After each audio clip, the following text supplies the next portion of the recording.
everybody. For those of you who don't know me, my name is Jessie Golden. I am 6 months pregnant and I'm 45 years young. I wanted to share my journey, my story, because it was not an easy one. Besides the fact that I'm 45, which is considered geriatric. I have rheumatoid arthritis, which is an autoimmune disease. I want to preface, I am a holistic health practitioner, but I am not a doctor. This is not medical advice.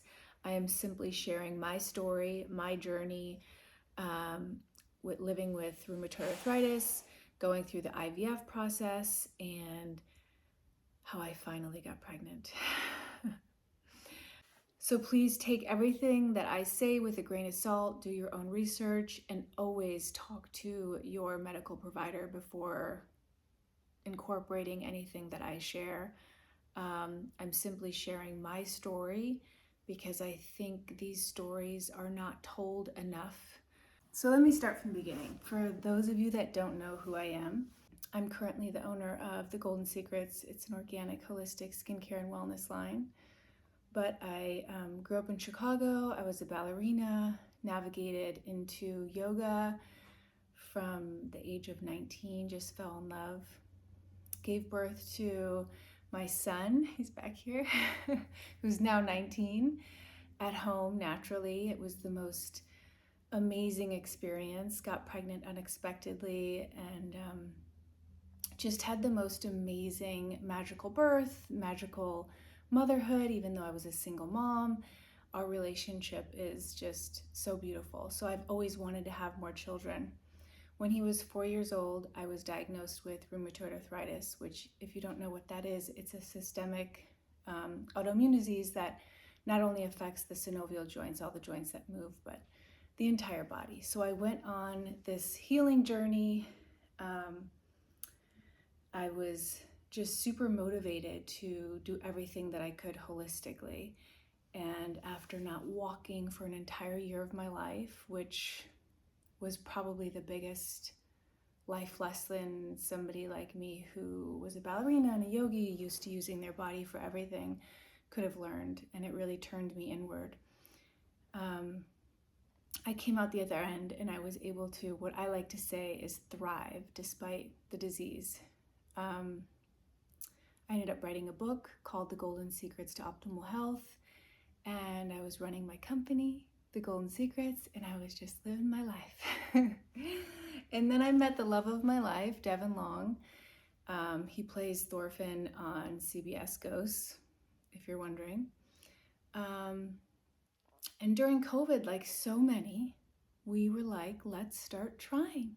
So I thought, oh my gosh, okay, so this could take a long time, because I had my son when I was 25 years old, and I've had a lot of friends that have had challenging roads since then, and I've seen a lot of people try. And I remember even my doctor at one point saying, if you try for a year and you can't get pregnant, then we'll have a conversation. So I assumed, being 40 years old, that it was going to take a long time. And to my surprise, we got pregnant the second month.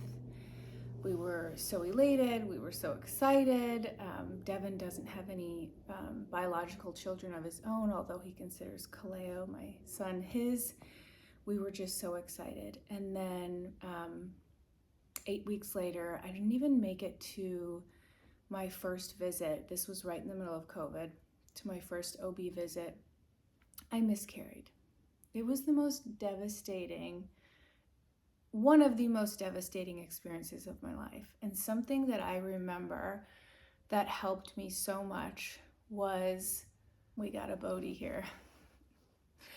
So I remember when I miscarried, something that helped me was thinking about all the women that had shared that they had a miscarriage in their life.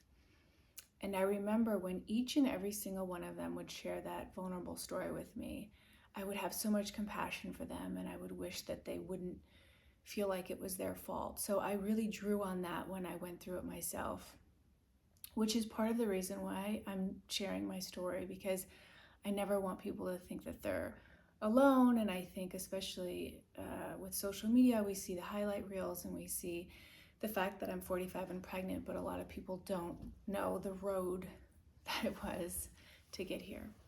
So that's the part that I want to share. Bodhi, you're going to help me? So after the miscarriage, I pulled my bootstraps up and we tried again. And so to our surprise, we got pregnant again. And we were excited, but we were a little hesitant to be so excited because of what we had just gone through. And sure enough, at 6 weeks, we miscarried again.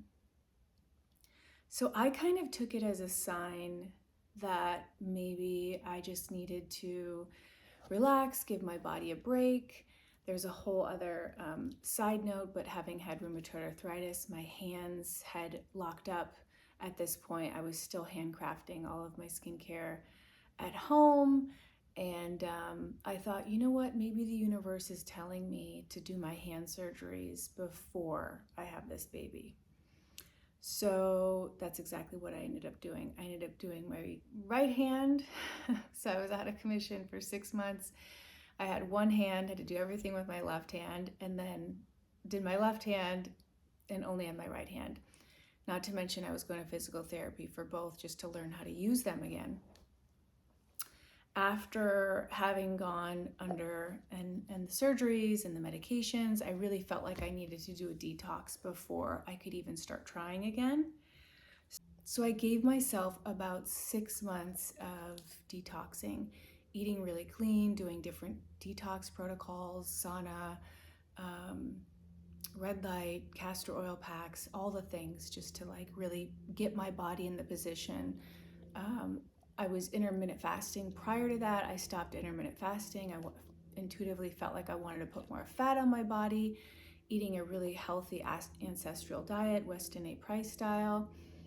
And at the same time, my husband booked the show that I was just telling you about on CBS called Ghosts, and they moved the location to Canada. So he was gonna be leaving for about 6 months.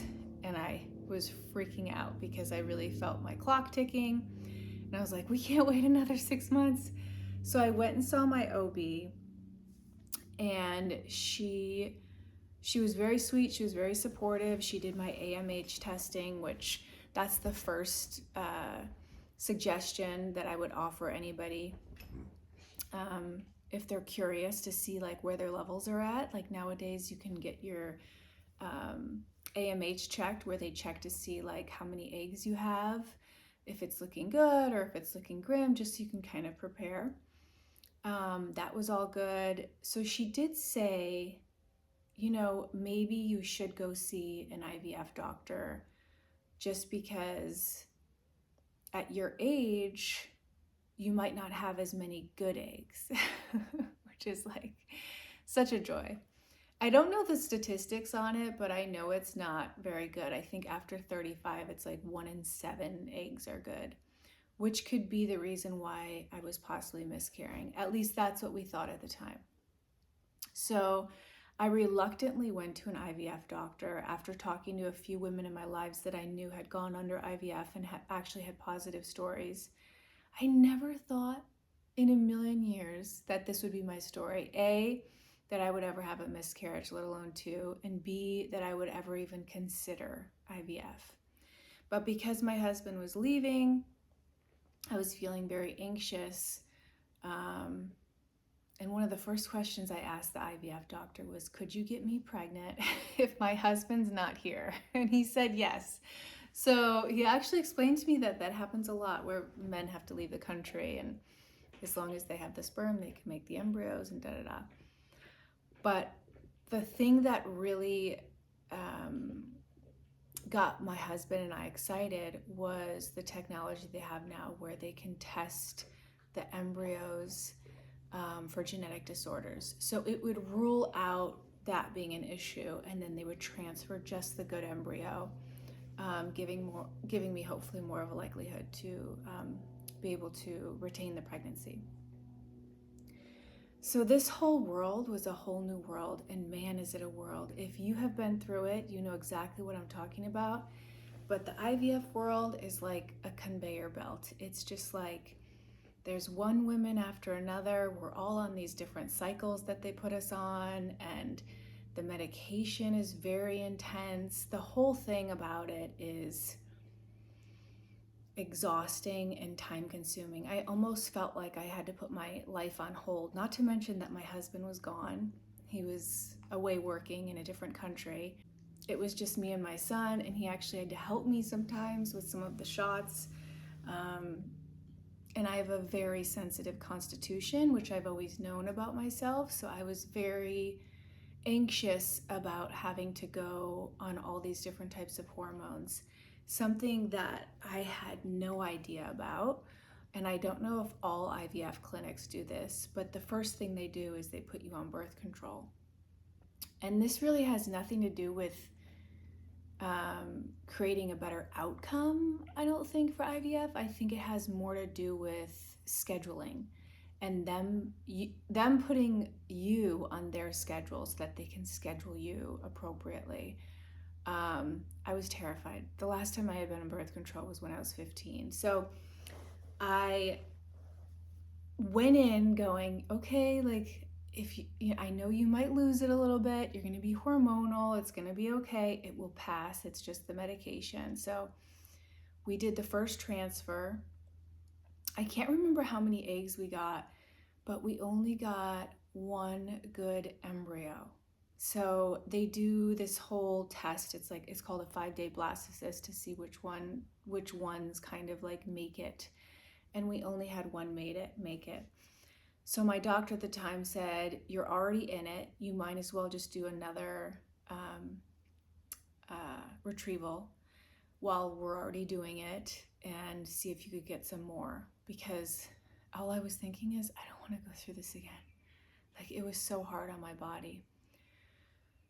So I did it, and thankfully we got 2 more healthy embryos. So now we have a total of 3 embryos. We were happy, we were elated. We thought, this is it. This is going to work now. We know we have healthy embryos and everything's going to be good. I had, right after the retrieval, again started like doing all my tricks, my things, my castor oil packs, eating all the right foods, trying to cleanse myself of everything that it had just gone through. I think that's a big thing, is like,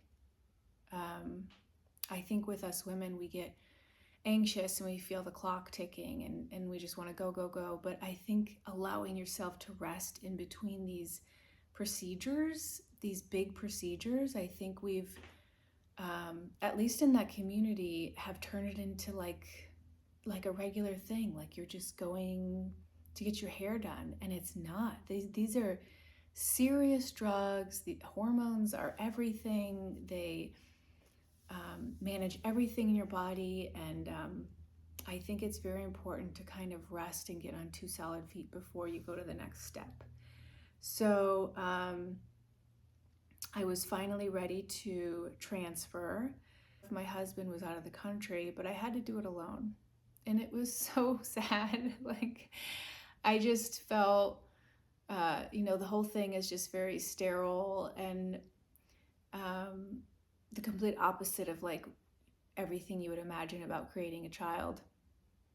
And long story short, the transfer didn't work. I'm very sensitive, like with my body, I can feel everything. And I actually felt like the moment that it didn't take. It was just like my body was like, nope. So pulled my bootstraps up again and did another transfer.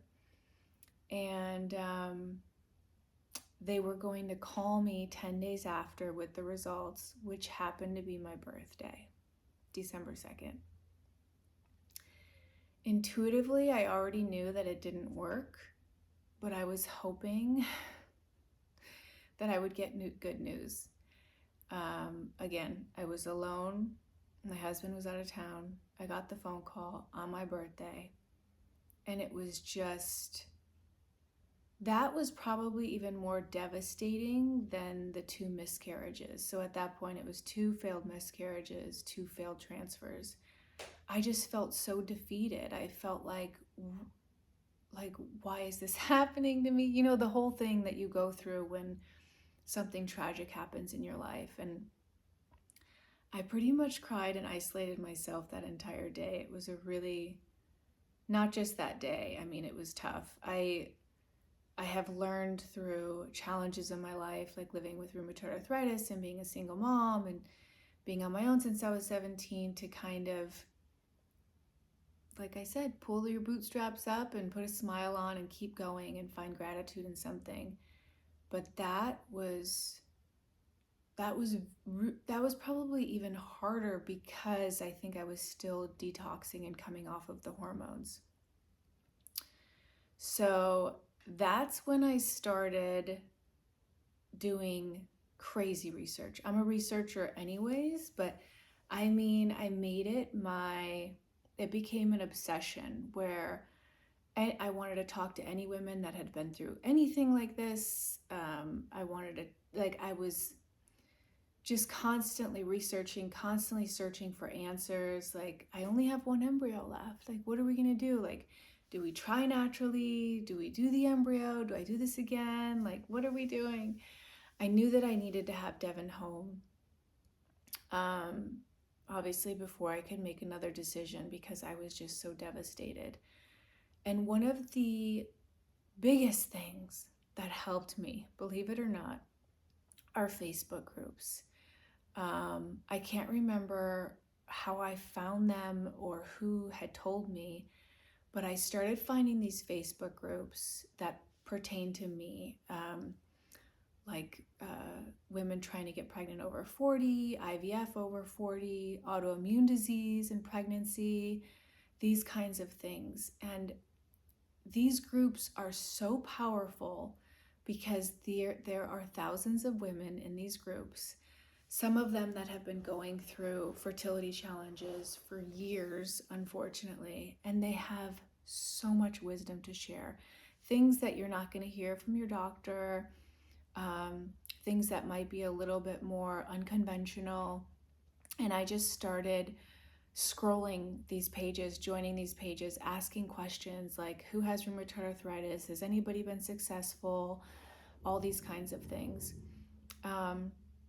On another note, another thing that I had already been doing for rheumatoid arthritis was taking this non-toxic drug called low-dose naltrexone, LDN. In the regular dose naltrexone, it's actually used for opioid addiction. But they discovered in small doses that it helps modulate the immune system, helping with numerous autoimmune diseases, including rheumatoid arthritis. But it also helps with fertility.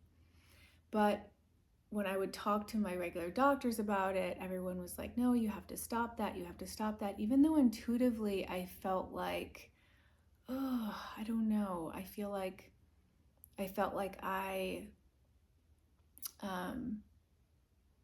should have been taking it after all the studies that I had read. Like, there's doctors in Europe. There's even there's a facility in New York that advocates for it, an IVF clinic. So I was like, I think I need to stay on it. And a lot of doctors didn't even know what I was talking about.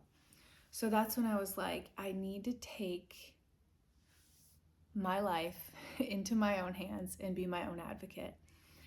So I went back on LDN, and then through one of these Facebook groups, I found a reproductive immunologist.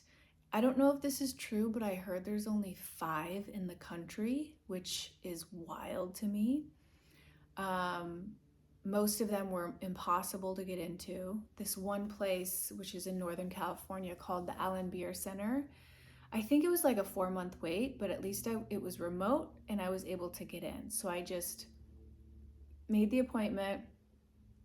And I think the first thing was they just did a ton of blood work. And this wasn't like, I'm checking your progesterone, I'm checking your estrogen, I'm checking your AMH. This was like, blood tests and panels that I've never in my life, living with a chronic disease for 16 years, had tested.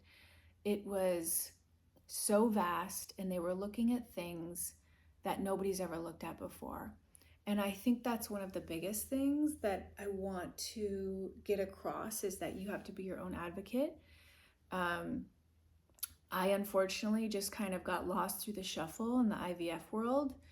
And I think because of my age, everyone was just like, oh, it's just her age. And nobody was looking at the fact that I had an autoimmune disease. They were like, yeah, you have the RA factor, or yeah, your inflammation is high, but like no one was saying, let's treat that. Let's get that under control before we do a transfer, before you try. Nobody was saying any of that until I went to the Allen Beer Center. The first meeting I had with them was so disheartening. The statistics were grim. They told me I had to do all these things, and if I did all these things, maybe, I don't remember what the percentage was because I think I blocked out the entire conversation. I remember getting off the phone and just crying again, feeling like this is never going to happen. This is like, I just felt like I had to climb Mount Everest. Every day was just a new challenge. Meanwhile, my entire life felt like it was on hold, because for the last 4 years, by the way, it had been 4 years, I was either pregnant, trying to get pregnant, or recovering from a miscarriage or a failed transfer or a retrieval or a transfer. It was just, my body was done. And mentally, I was also, for the first time in my life, not doing well. And I think it was because of the medications. But Devin was home finally, and he's the most supportive husband, and he's like, we're just going to do one thing at a time, like one thing at a time that he had recommended. The bottom line for me, and my story is unique, and it might be different than yours, but I think the summary of it is the same, meaning you have to be your own advocate. If you have more than 2 miscarriages, more than 2 failed transfers, like, you need to dive deeper, you need to look into other things. Just because I have an autoimmune disease doesn't mean that these issues are just for me. There's even some women that don't have autoimmune disease that have like high natural killer cells or high antibodies that could basically attack the embryo. So that's what we discovered, is exactly what my body was doing. Rheumatoid arthritis supposedly attacks healthy cells, sees them as bad cells. And that's kind of what was happening with the embryo. It was noticing the embryo as a foreign object and just rejecting it. So Allen Beer Center said, we have to get your body into a calm state so that it's like babyfied. That's not the word they used, but that's the word I'm going to use. And you are not allowed to even try until we clear you. So some of the things that they had me do, which feels so counterintuitive than everything that I've ever done. I'm a holistic health practitioner, so I'm always like nature first and healing with natural remedies and herbs. And of course, when you're about to try and get pregnant, like, you have to clean your lifestyle up. It seemed so counterintuitive to be given this list of treatments and medications and unconventional things that I needed to do before having a baby. But at this point, I was willing to do everything and anything because we only had 1 embryo left.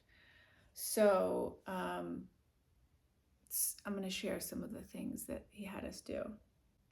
One of the craziest things that we had to do was something called LIT procedure. I just want to preface, I am not an expert on any of this. I am simply sharing my story. So always do your own due diligence and research and speak to your medical professional. But he recommended that we do this thing called LIT procedure. It is actually illegal in the United States. It's legal in Tijuana, and I believe Canada and Australia. So basically they take Devin's blood, they do something to it for 4 hours, spin it, I don't know, kind of reminded me of like PRP, like facial. And then they injected into my arm in 8 different places. And it kind of created like an allergic reaction. It reminded me of like an allergy test. I've never had an allergy test, but I've heard of other people having them. And they warned me, they said, you are going to probably get red, your arms are going to get sore. The whole point of it is trying to introduce Devon's stuff into my body so that I recognize it as a friend instead of a foe.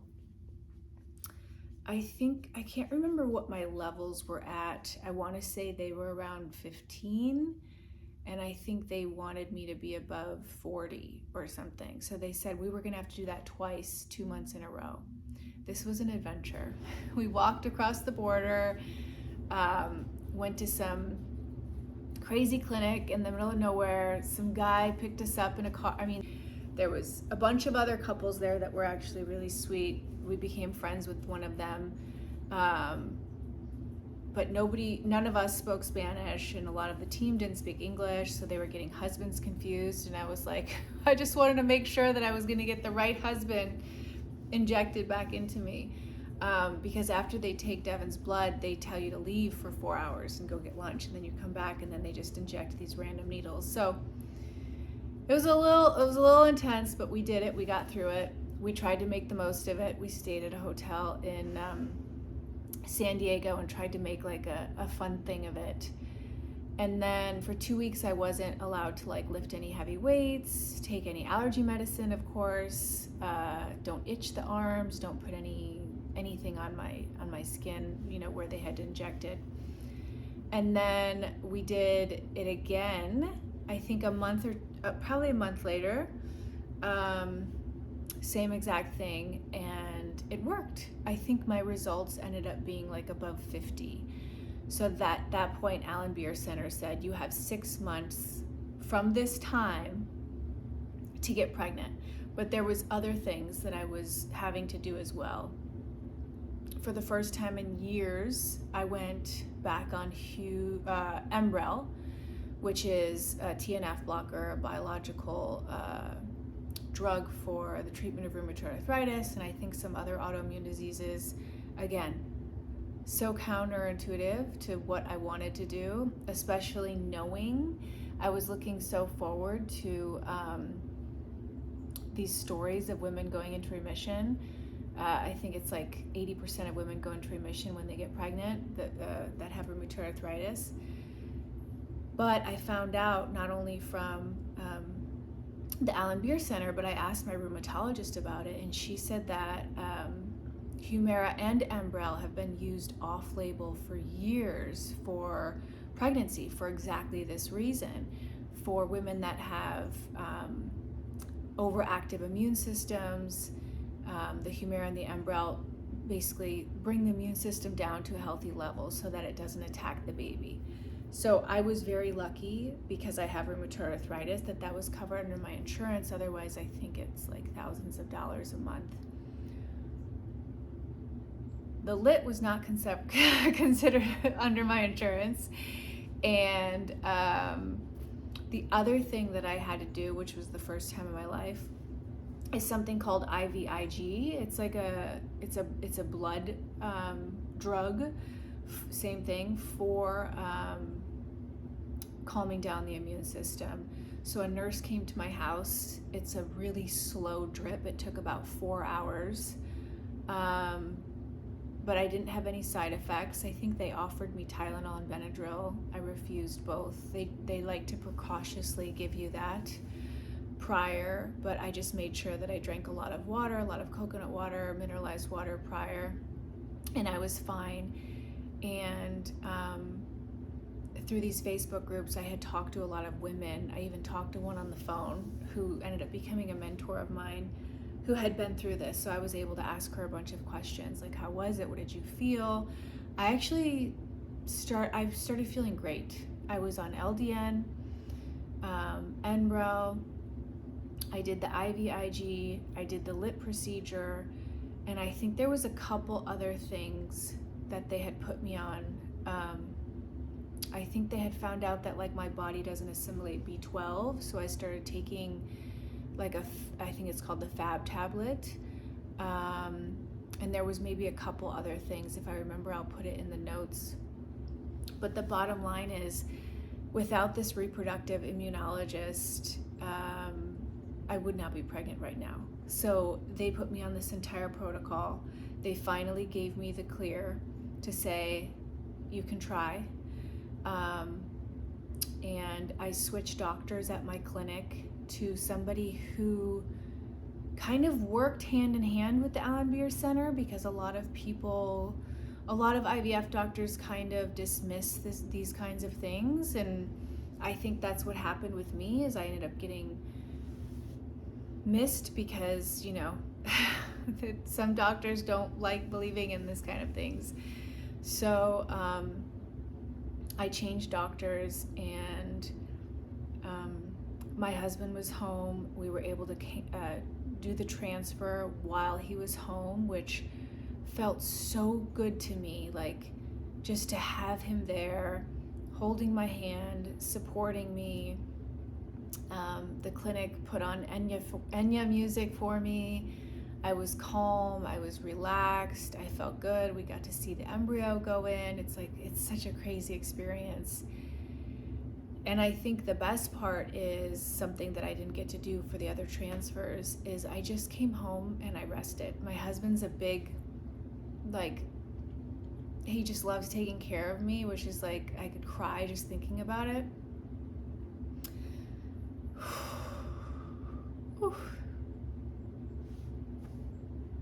Pregnancy hormones. But with the other transfers,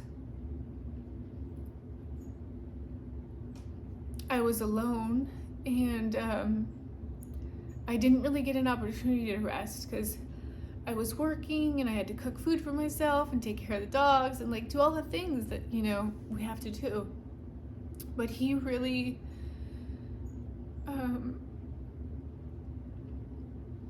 laid me on this couch right here and just took care of me. And I did not all the things, because there's this weird thing that people do in the IVF world is they go get McDonald's French fries after a transfer and they think it's like good luck. I haven't had McDonald's for probably 35 years and I'm definitely not gonna do it right after, especially, oh my gosh, those fries are just genetically modified and in seed oils, and they're just the most awful thing.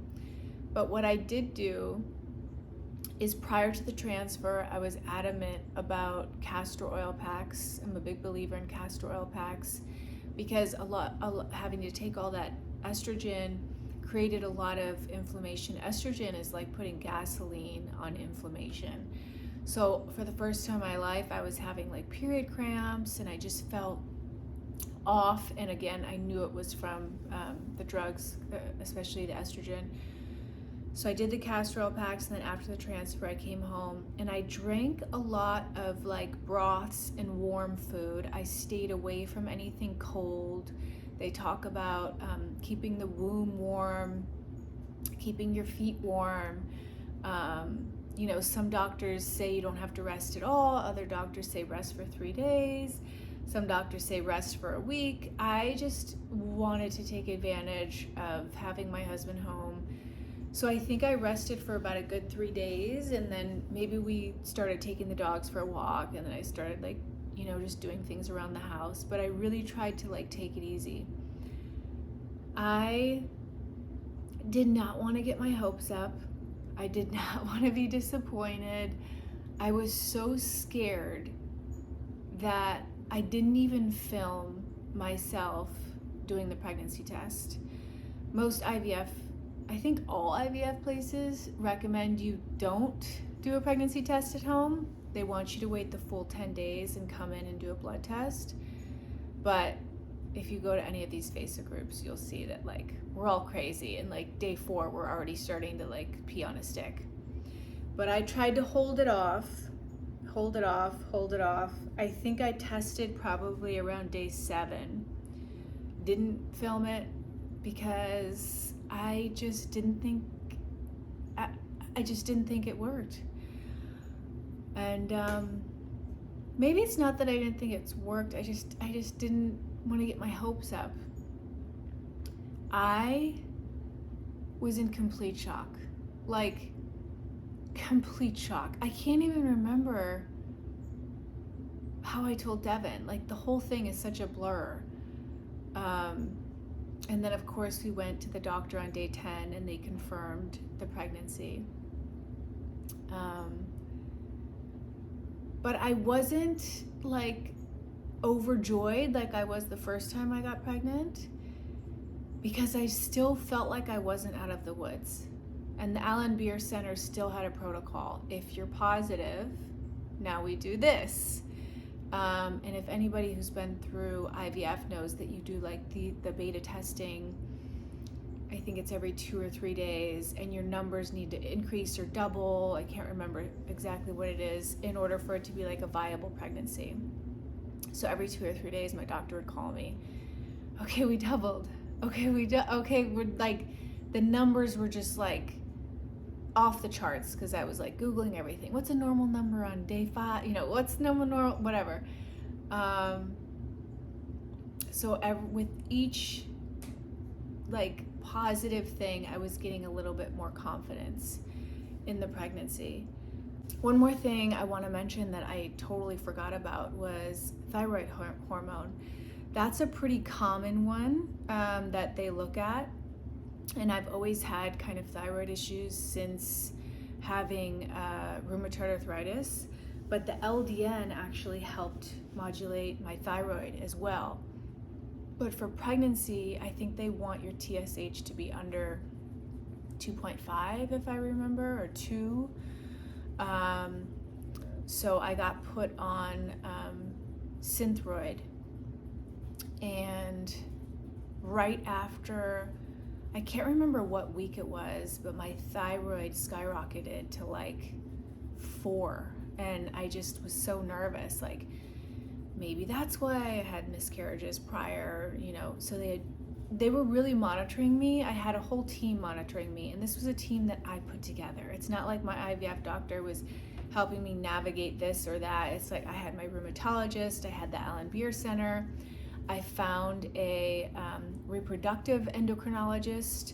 So I was doing all my own due diligence and like trying to put this team together, and then I would ask all of them like, well, what do I do for this? What do I do for that? So my thyroid was still not going, getting to a good place. So I was still taking the LDN, and after reading all of these things on a Facebook group called LDN in Pregnancy, I went up to 4.5 milligrams. I think I was taking 3. My thyroid modulated, everything evened out.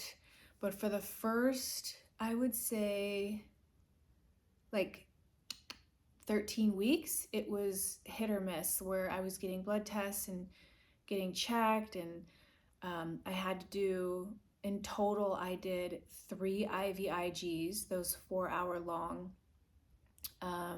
IVs.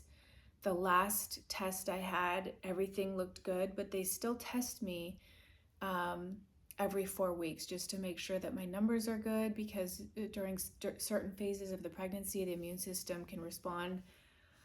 And many of you already know that, once the placenta takes over, the placenta helps modulate the immune system. Things do kind of coast off and get better. And I think that's usually around like 10 weeks, maybe a little sooner.